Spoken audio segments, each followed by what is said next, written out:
वो एक ग्रेजुएट युवा था, नौकरी की तलाश में था।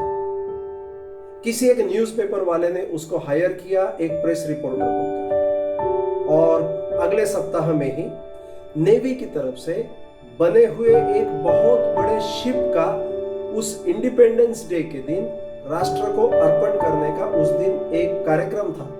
उस कार्यक्रम को कवरेज करने के लिए इस नए रिपोर्टर को भेजा गया। इसके साथ कई अलग अलग रिपोर्टर अलग अलग जगह पे इंडिपेंडेंस डे के कवरेज के लिए गए थे। शाम में जब सारे रिपोर्टर्स अपने अपने दफ्तर लौटे तो हर रिपोर्टर उसने दिन भर में इंडिपेंडेंस डे के क्या ऑब्जर्वेशन किए इसके बारे में रिपोर्ट लिखने में सारे व्यस्त थे।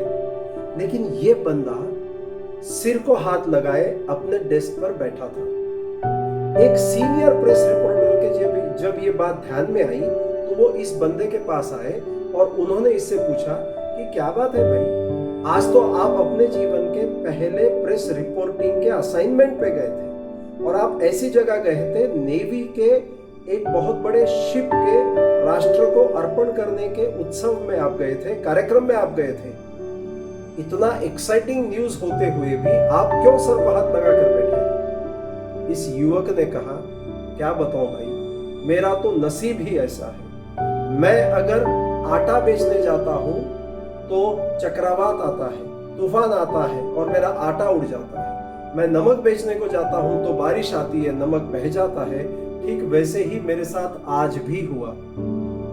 उस सीनियर रिपोर्टर ने पूछा, अरे हुआ क्या, ये तो बताओ।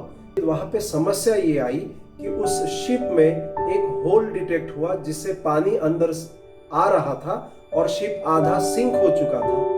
उस वजह से इंडिपेंडेंट डे के सेलिब्रेशन सारे कैंसिल हो गए और मैं हताश होकर लौट चुका हूं। उसकी ये बात सुनते ही सीनियर प्रेस रिपोर्टर एकदम उत्साह से भर गया। उसने बोला, वाओ, तुमने मुझे क्या एक्साइटिंग न्यूज दी है। तुमने ऐसी न्यूज लाई है कि ये न्यूज कल के अखबार में फ्रंट पेज पर छपेगी। और वो न्यूज रिपोर्टर वहां से तुरंत बाहर भागा उस जगह पे जहां पे इस नेवी के शिप का ये उत्सव होने वाला था। अब देखिए, सिचुएशन सेम है। वो जो नेवी का शिप था वो सिंक हो रहा था, ये सिचुएशन सेम है, लेकिन उसको नए रिपोर्टर ने एक प्रॉब्लम की तरह लिया, जबकि पुराने रिपोर्टर ने उसको एक एक्साइटिंग फ्रंट पेज न्यूज बोल के, एक अपॉर्चुनिटी बोल के देखा। दोनों में फर्क क्या है? सिचुएशन एक है, लेकिन एक उसको अपॉर्चुनिटी बोल के देख रहा है और दूसरा उसको प्रॉब्लम बोल के देख रहा है। ये केवल हमारी सोच का फर्क है। ठीक इसी तरह मेरा आज का ये विशेष मैसेज, मेरा आज का ये विशेष संदेश हमारे भारतवर्ष के सारे युवाओं के लिए है। जहां आज का हमारा दौर, आज का हमारा प्रसंग, हमारी आज की परिस्थिति ऐसी है कि हम सब अपने घरों में कोविड के वजह से अपने घरों में बंद हैं, लेकिन हमें इस बंद रहकर भी आने वाली अपॉर्चुनिटी के लिए तैयार रहना है। ये बंद होना, घरों में लॉकडाउन में बैठे रहना, ये प्रॉब्लम नहीं है, आने वाले अपॉर्चुनिटी की तैयारी है। हमारा देश आज एक युवाओं का सशक्त देश है। हमारे पास जितने युवा हैं उतने युवा शायद दुनिया के और किसी कंट्री में ना हो। इसलिए इस युवा देश को भविष्य के लिए अगर के नींव रखने का समय है वो अभी है, इस क्षण है। आइए हम सब मिलकर अपने देश के लिए, अपने देश को इंटरनेशनल लेवल पे ऊंचाइयों पे लेके जाने के लिए हम क्या कर सकते हैं ये सोचें। चाइना के खिलाफ संपूर्ण जगत खड़ा हो रहा है। ऐसे में सारी दुनिया के लिए, सारी दुनिया की आंखें, सारी दुनिया की नजरें हमारे देश की तरफ है। अगर के हम सशक्त राष्ट्र, अगर के हम चाइनीज प्रोडक्ट से बेटर प्रोडक्ट देकर, बेटर सर्विसेज देकर अपने आप को दुनिया में एस्टेब्लिश कर सकते हैं, तो इससे बेहतर चांस हमारे पास दोबारा आने वाला नहीं है। एट द सेम टाइम मुझे कई स्टूडेंट्स पर्सनल मोबाइल पे भी मैसेज करके लिखते हैं, सर नीट की एग्जाम पोस्टपोन हो गई, कुछ तो आप अपनी राय दीजिए। सर जेई की एग्जाम, एडवांस एग्जाम पोस्टपोन हो गई, अपनी कुछ तो राय दीजिए। सर सीटी एग्जाम्स पोस्टपोन हो चुके, सर अपनी राय दीजिए। मेरे भाई बहन थोड़ा सा सोचे, ये आपके लिए अपॉर्चुनिटी है न कि प्रॉब्लम है। वो स्टूडेंट्स जिनका प्रिपरेशन शायद कम हुआ था, वो इसी जो डिले हो रहा है एग्जाम्स को, वो इसी एग्जाम्स को अपॉर्चुनिटी समझ रहे हैं। जिनका प्रिपरेशन हो चुका है वो संभवतः इसे प्रॉब्लम समझे। अब इस अपॉर्चुनिटी को, एग्जाम्स को, ये जो डिले हो रहा है, हमें लॉकडाउन में घर पे बैठने को बोला जा रहा है, इसको हम प्रॉब्लम समझते हैं या इसको हम लोग अपॉर्चुनिटी समझते हैं, ये निर्भर करता है हमारी सोच पे, हमारे अप्रोच पे। सही अप्रोच रखिए, सही सोच रखिए। भविष्य आपका है, ये देश आपका है, उज्जवल भविष्य आपकी राह देख रहा है। अपनी प्रतिक्रियाएं, अपने कमेंट्स लिखना ना भूलें। Thank you very much.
It was life changing.